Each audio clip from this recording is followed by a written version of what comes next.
They told me that if I ever turned this flashlight on, I would die. They told me that about everything. I mean, I don't even know why they bothered giving me this stuff if they didn't want me to use it. It's pointless. Mad.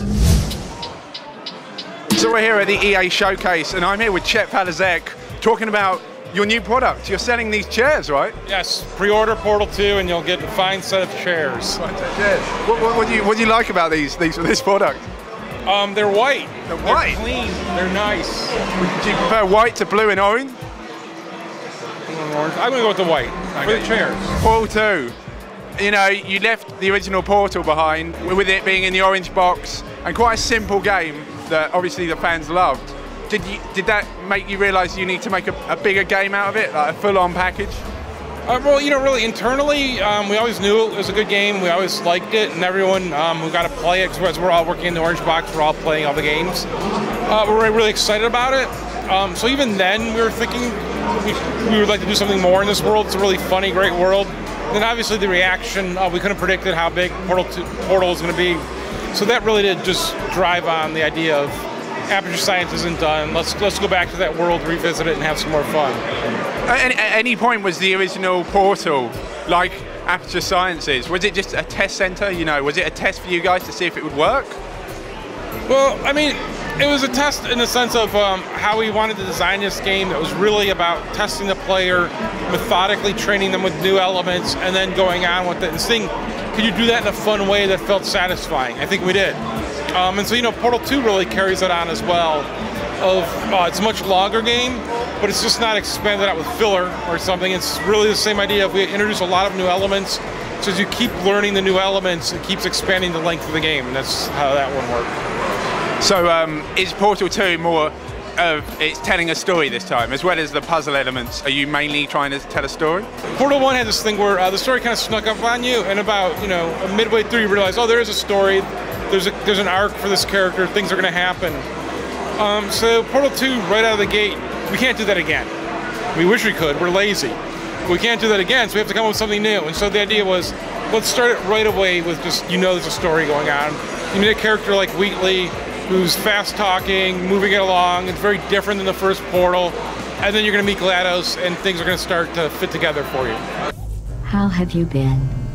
I've been really busy being dead. Could you just talk about how the game actually, how it starts off? So you start off with Wheatley waking you up, and his plan is to simply escape. But along the way, you're going to meet GLaDOS. Why not open the door? Drawer in front of him and write us a letter. Good luck. Could be Spanish. Hola, amigo. Abre la puerta. Donde está? No. Oh God. You look good. Looking good, actually. And if you're wondering what happens between Portal 1 and Portal 2, we're releasing a comic told from the Ratman's perspective that'll kind of give you a background on the story of what happened between the two. So then, how far into the game do we get back to the classic Portal elements, like going through the test chambers and working it out, or are we always just out in the rough this time? Well, so actually in the very beginning here is you go through with Wheatley through kind of an experience. It's not so much a puzzle. And then you're back into the labs there. They're the rundown labs, and they're actually the labs from Portal 1. And you'll see some of the exact same tests you did there, but then we start to stray and do some fun with them. And what that is we wanted for people who had not played Portal 1 to be able to get up to speed on Portal, so we really compressed the training. And if you had played Portal 1, we don't want to bore you. We want to keep you entertained, and so we add some elements there to do that for you as well. Sounds awesome. Now, for Portal 2, it's the first time you guys have chucked in co-op gameplay. No one really thought that you'd be able to do it, but how have you done it? What's the main element behind that? Who are the doubters? Name names. I want names. There was Steve, Dennis, his wife. I'm going over their house. I'm gonna straighten them out, give them some Portal 2 to play. With a cricket bat. But no, so actually though, so $10 says Steve was sitting on the couch and his wife was sitting next to him, helping him to play. And we saw that a lot. Let's say his wife wasn't playing as well, but we saw a lot of times where like people would be like, yeah, my mom sat down, started telling me where to place portals, and we were playing together, so the co-op kind of naturally came from that, and we wanted to formalize that where that you each had a controller in their hand. And that's what we've done with Portal 2, is where we've done it where you don't need to be this super skilled gamer, you don't need to be a hardcore console or PC player. You can be a casual gamer, and you can come in and you're gonna be able to sit down with somebody and play the game and be able to solve the puzzles together. For the co-op, it sounds like it could get quite difficult at some stage.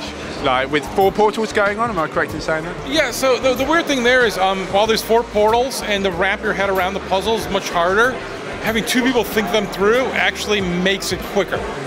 Because often someone will be stumped in something or they'll miss some obvious clue and the other person will just go back and figure it all out. So one of the things we do with that is we'll test with somebody who doesn't play games, with somebody who's hardcore, or different levels. We'll keep mixing them up to see how it goes. And the funny thing we found is for people who don't play games, you know how in the beginning of a level we'll have the little key and it says what elements are in the game? Gamers skip by that and never read it. People who don't play games, man, they go up to there, they study it, and they're like, oh, we're going to have to do this and this, so I'm going to go look for those elements in the puzzle. Oh man, I didn't really think about that in the first one. I went past them. Well, no, for the first time we're like, what are they reading? What are they doing over there? And it's like, oh, wait, yeah, those are actually helpful. Are there any features in the co-op that aren't in the single player? Well, so all the gameplay elements, all the new gameplay elements that we've introduced in Portal 2 are in both. And they're new maps, but they kind of both go through the same kind of areas.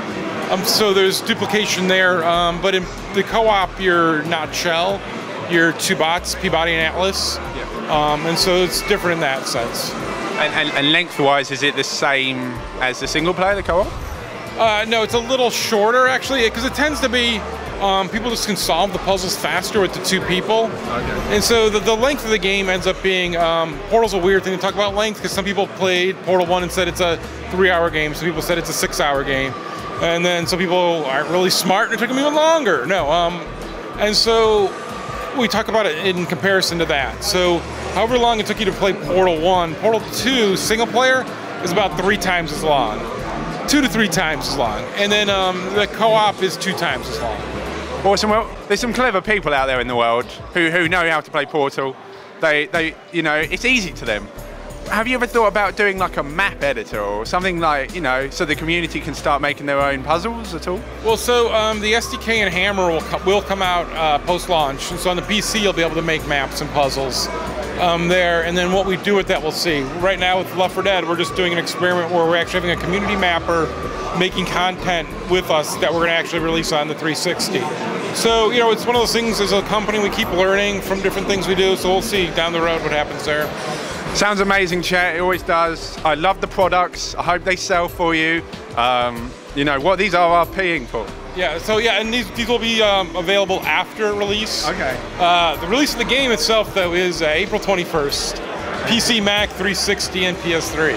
And the PS3 is the best version, right? Well, the PS3, you get to do the cool thing of is you also get a PC copy with it. Okay. And so if you tie your PSN account with your Steam account, you can play on either platform. So that's pretty cool. I'm going to have to do that. And for the meantime, I'm going to take one of these home, if that's all right. Yeah. Right, okay, cool. My gift to you. Cheers, buddy. Right, it's been a pleasure. EA Showcase for Portal 2. More to come. Cave Johnson, we're done here.